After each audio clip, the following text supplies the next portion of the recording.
Okay, punches. So I want to go over a couple things real quick. If you guys ever watch Sifu Sergio on YouTube, when he's doing a lot of his work, he's doing his motion, he's got really quick hands. And you notice the way he's doing his punches, everything's relaxed. Okay. But it's real important that you keep your shoulders and your muscles relaxed while you're firing the punch. You notice how tired you got? Yeah. Okay. I haven't gone over anything yet. And the reason for that is if you're constantly engaging your muscles at all times, you can't punch because you're literally restricting the punch from going forward. Okay? So the Wing Chun punch, when we punch, is elbow straight out. Okay? But if my fist is locked up, I'm going like this, I'm literally restricting that explosive power. Okay? The angle on the line for the strike is straight. It's not a bicycle. So you guys have all seen the drill with the hand. It's through the target. So we're hitting through the target. So if you're locking up all your muscles, everything's all locked up, and you're going like this, there's no power being delivered through the opponent.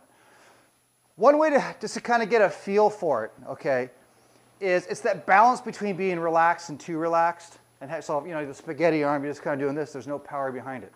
So you have to have that, you know, the energy and the substance behind when you punch. So it's real important. We talk about this real simple. Having the straw between the hands. If it's too loose, it falls out. If it's too tight, it can't be pulled. It should be disclosed and controlled so the straw can come out. But when you practice punching, one simple way to kind of feel it, let the hand relax. Hey, Sean, let the hands relax. So it's forward and exploding out. So the punching, Brian. So when you're punching, remember there's sensitivity and there's a connection between you and the opponent.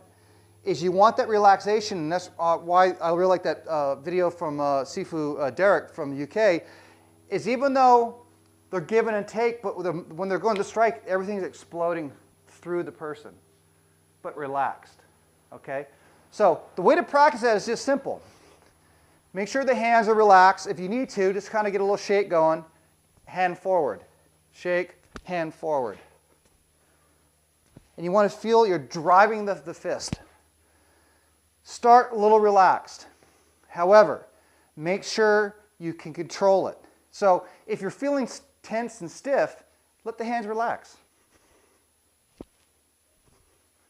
And you want to feel the explosion going straight. And ideally, you want to be able to do it with your fist.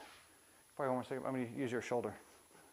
That if I go to hit I maintain this position. I don't have to think about hitting him. My hand's going to naturally tighten up at impact. Okay?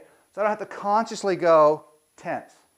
So if Brian stepped towards me, he pulled away. Doesn't matter, as soon as you get this contact, the hands are going to stiffen up on impact. So that's that relaxed power driving through the person.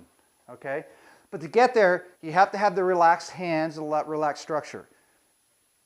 Then go to the wall bag, and you hit the wall bag, it's straight. Visualize the energy going through the person going straight.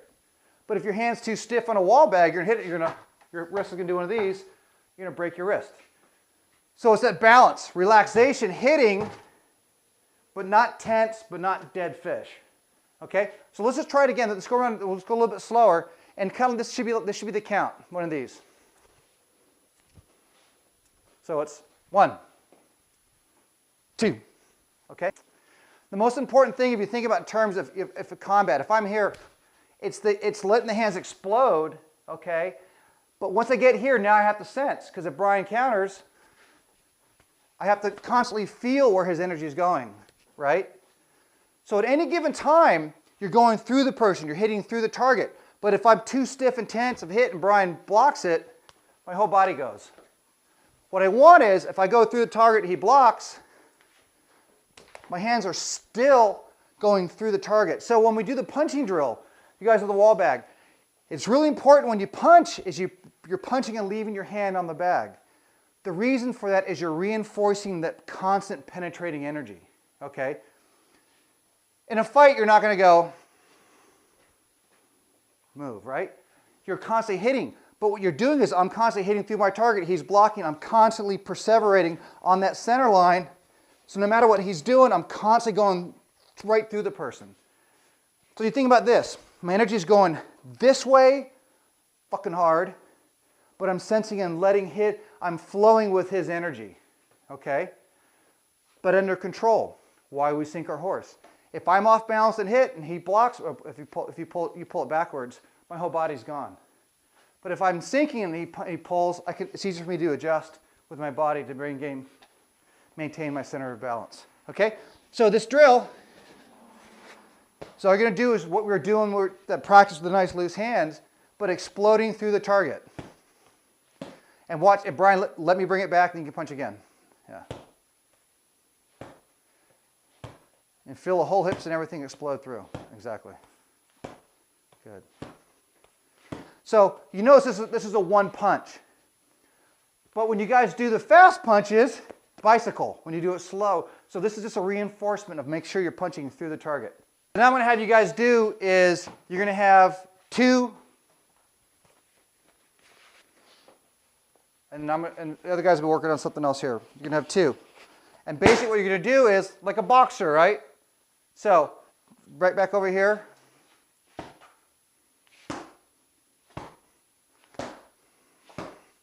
So just giving multiple different targets, high, low. Just mix it up. If he's coming at you, just give him some room. Okay? Have 2 feed high and low. All right. Other people, you can work the wall bag outside doing the same thing, or just practice. While someone else is practicing, you just go high, low, so you're not constantly just going singularly focused up on the head. High, low, high. Okay? Guys, I'm going to show you guys something real, actually it happened to me over here, which is good. Okay? So put the arm punching. Okay? Hit, all right? I came over here and I missed. Perfect. I'm not doing this. I'm not reaching through the target. And you're on balance. So it doesn't matter if you miss, right? You still want to maintain, because I could punch and miss, but I still have to be able to adjust. Think about it. If I punch and miss and his line's over here, I've already committed. Sean, where do you always want to get to? Right about there, right? 45. So you think about this. From an adjustment standpoint, if I punch and miss, I can still come back here. There's another, let me borrow you a second, Brian.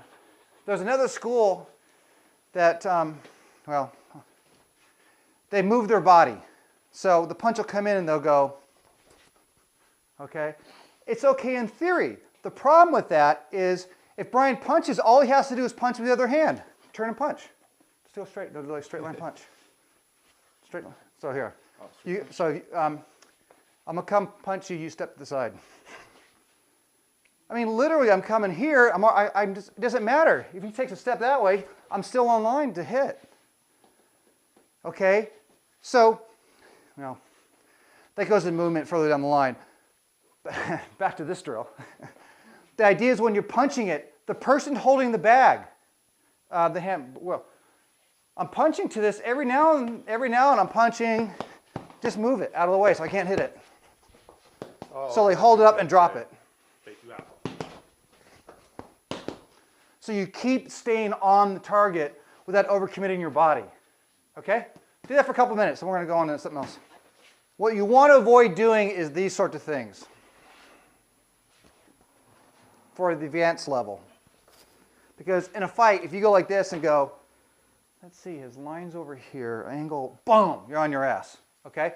So the more advanced stuff, try to keep, when you're holding it, not so wide, try to keep it more around here so it's not a punch like this, it's just kind of more 45. So I'm going to have Sean do a demonstration more of a, welcome back, Bob.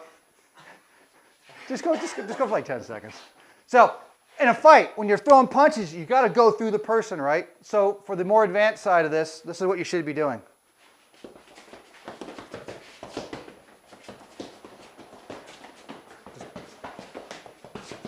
Perfect. Just punch, punch, punch, punch. Okay. Thank you, sir.